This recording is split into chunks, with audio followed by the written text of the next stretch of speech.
Look at 2020 as a new beginning for your life. Be grateful for what you have. Hey, you know what, man? I got 1,000 regrets, and I wish I had 1,000 things.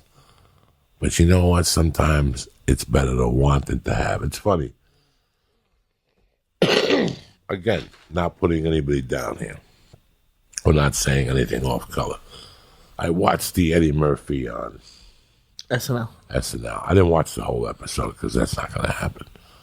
I haven't really heard anything that it was groundbreaking. And what I did see was a lot of smoke and mirrors. I'm not saying nothing bad about Eddie at all, by no means. But it's funny that was one point I saw this on Facebook of Tracy Morgan and Chris Rock and Eddie and Dave Chappelle walking on stage. And Chappelle put a cigarette out and he lit it and he goes, "Is that allowed?" And he goes, "No." And the audience got a big laugh. And I thought that was cute. You know, I thought the whole thing was great. But do you want me to tell you something? And this is the funniest fucking thing in the world. I wouldn't want to be one of those guys if you paid me. Like, I wouldn't want to have to be Chappelle. I didn't get into comedy to be that guy.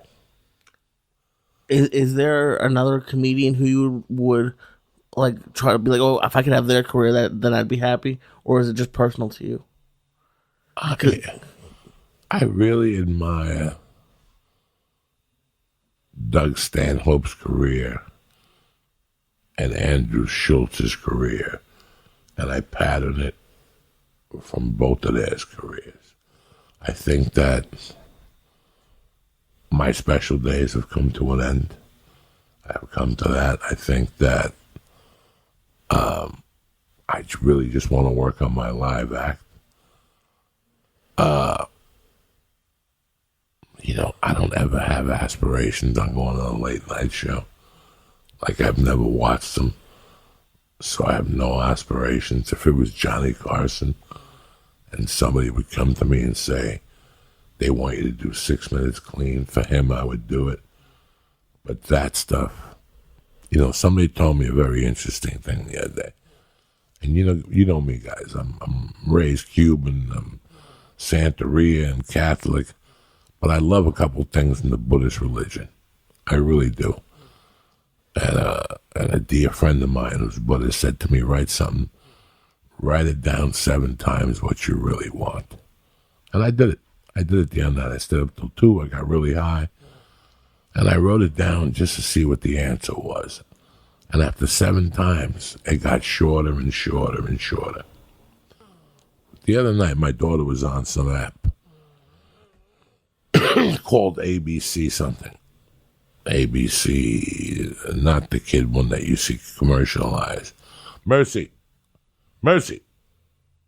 Thank God. She don't know nothing. I could light a fire in her asshole. She wouldn't know. Not that I would do that. She's my beautiful little daughter.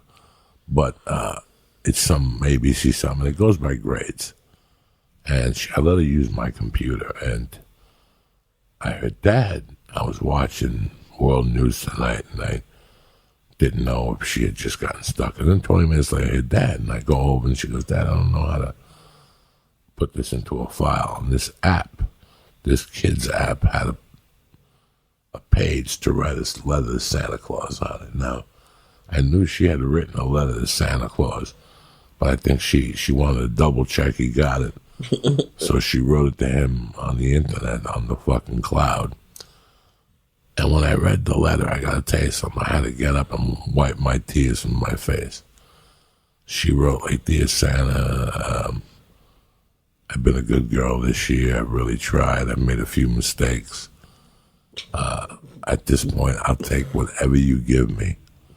I'll take anything that you give me. But what I really want for Christmas is to be happy. This is really? This is from the mind of a 6-year-old. And this is what we fucking forget, guys. That's it. That's it. Do you know what I felt like when I read that? That I took a page out of a 6-year-old's, like, that's it.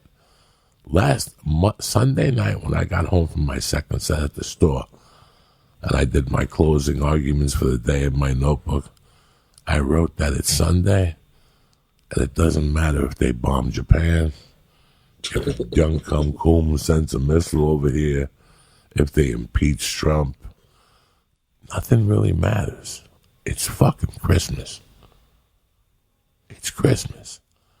It's time to be happy. It's time to, all that shit that you put through throughout the year, hating your boss and being mad at this person, all that stuff goes away. And let me tell you something, it took me 56 years to realize that. I'm no fucking genius, but I'm telling you right now, about 4 years ago, it came to me. It doesn't matter. It doesn't matter. All the hard work and all the suffering you put in this year ends on the 22nd or 23rd. You have to put your mind somewhere else. You have to put your mind on the good things that happen. Yeah, but Joey, your cat died. Yeah, but Joey, you ate a bag of dicks in New Orleans. Yeah, Joey, you missed a flight in Atlanta. Dog, I had 1,000 shortcomings this year. But I'll tell you what shortcoming I didn't have. I wrote a new 20, 30 minutes. You know, I'll tell you what shortcomings I didn't have. I didn't give up on my health. I had a lot of shortcomings, but there's a lot of things I didn't do. I didn't stop being who the fuck I was and who the fuck I believed in. I could care less about the cancel culture or whatever other culture you got. The only culture I got is the culture that comes out from between my fucking legs that looks like yogurt, but it tastes like death milk. So that's the only culture I think about. But I really want you to think about this year.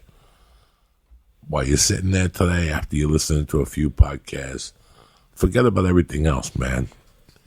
It's about what you have, and it's about 3 days from now when your fucking plan gets hatched.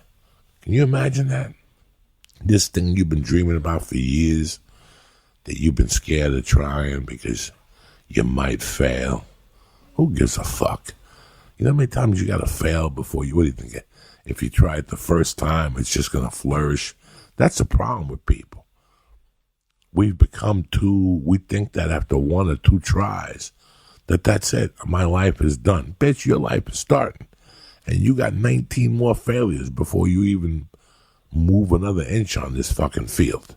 We're going in like fucking Marines, you understand me? Welcome to church, motherfucker.